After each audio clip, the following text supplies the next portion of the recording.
come out to the second half and into overtime, like it's ultimately, other than the final shot when you guys pulled in? You know, we've been 4 of our 6 road games, we've been either overtime, 2 buzzer beaters, and then overtime.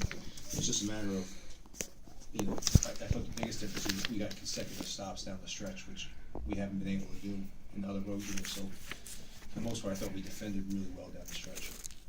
Delgado is obviously a marked man. They throw different people at him, different looks at him.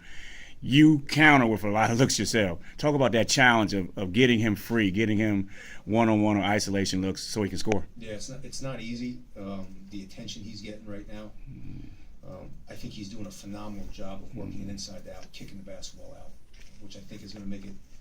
The guys are going to have a hard time deciding whether to come get him because he's really doing a good job passing the basketball, and he's working extremely hard on the rebounding.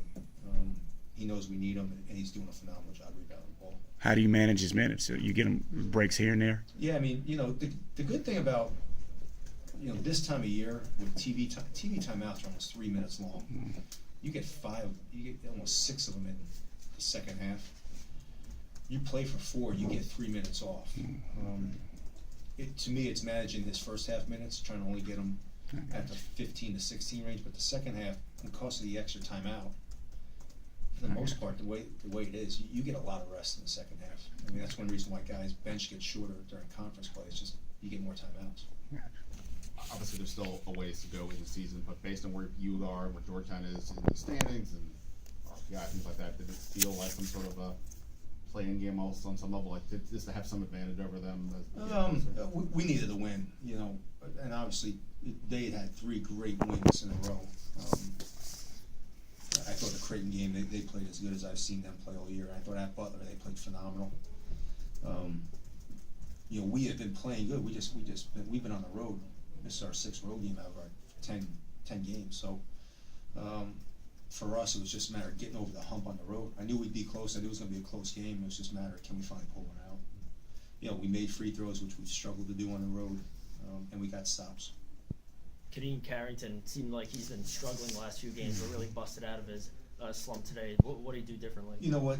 We just I gave the 6 guys that played the most minutes after Xavier a day off on Thursday. It was a tough travel day on Thursday, and then yesterday we just, you know, we spent extra time in the gym just trying to let him see the ball go through the net. We did a lot of individual work with him. Just again, it's just a matter of sometimes you just got to see the ball go through the net. I thought he took good shots. I thought he was under control tonight. I thought he ball faked well. I thought he was more aggressive getting into the lane, and you know, we got some free throws, which, you know, you see a free throw going in, it's the same thing as a jump shot. So it's just a matter of time until Kadeem pops out. Did you expect Georgetown to? Went for 19 on threes. What were some of the factors that went into that? We got a little lucky on Rodney a couple times, to be honest with you. Especially in the first half, he got open a couple times, but you know, for the most part, we just wanted to shade him as much as possible. He's such a dynamic scorer. I thought we did a good job on their fade screens. They do such a good job in their offense of getting to their 3rd and 4th option, which puts a lot of pressure on you. So for the most part, you know, we did a good job, even though sometimes we'll give up 2s against them. And we decided to give up some 2s to take away maybe some 3s, especially on the road. Did you expect Georgetown, next to last possession, to call timeout? Did you expect them to just attack them the way they did? You know what? I don't know John's philosophy, so I can't answer for John. What would your philosophy have been? Mine was the same. I did the same thing. I let Kadeem Carrington go.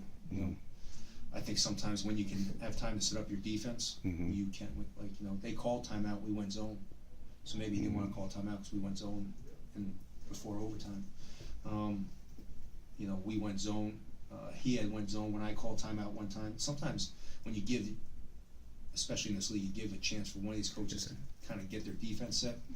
It doesn't matter what you draw up. It's just hard to score. And you know, Xavier did it to us Wednesday night. We score a great bucket, tie it up at 70, and Willard dribbles down, and they don't call timeout. We're scrambling a little bit, and he hits a 15-footer. So when the defense is scrambling, especially when they make a shot, sometimes it's an advantage. You know, Coach, Kadeen fouled out at the end of regulation. What'd you tell your team for the overtime period offensively? Do anything different? No, I mean, we do get a little different. We don't have as many pick and rolls for Miles that we do for Kadeen. It was just more or less just get the ball to Angel or Desi. And let Desi, Desi had a tough night, but I thought he was aggressive. I thought he got us. He gave us offensive rebounding opportunities with his drives.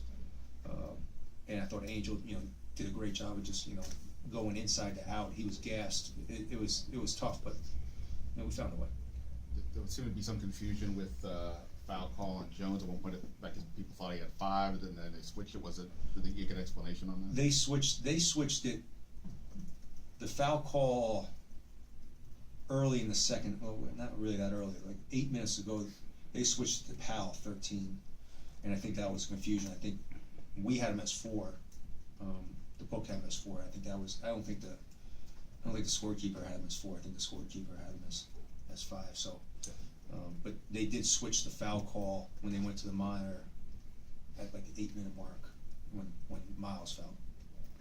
In terms of Powell's weight loss, was that something that was initiated before you got him, or did you guys help We him? got Miles at a nice round plump 240. Okay. Miles is now 200. Yeah.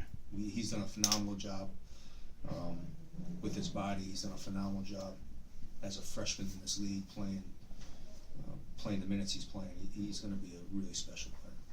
With regards to LJ Peak, you've seen him obviously now in the league. I've seen him too much. How have you seen him develop, and what was the challenge? I think LJ's really.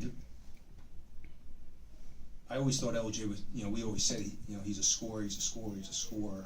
Load the box up when he drives because he's not passing it. And I think the difference is, I look at LJ Peak almost as a point guard now. The way he gets at the guy's shots, the way he carries himself on the court, the way he talks to his teammates. He looks like a leader. He acts like a leader. I think he plays like it. I think he's developed into a really, really good high-level guard. Thanks. Thanks.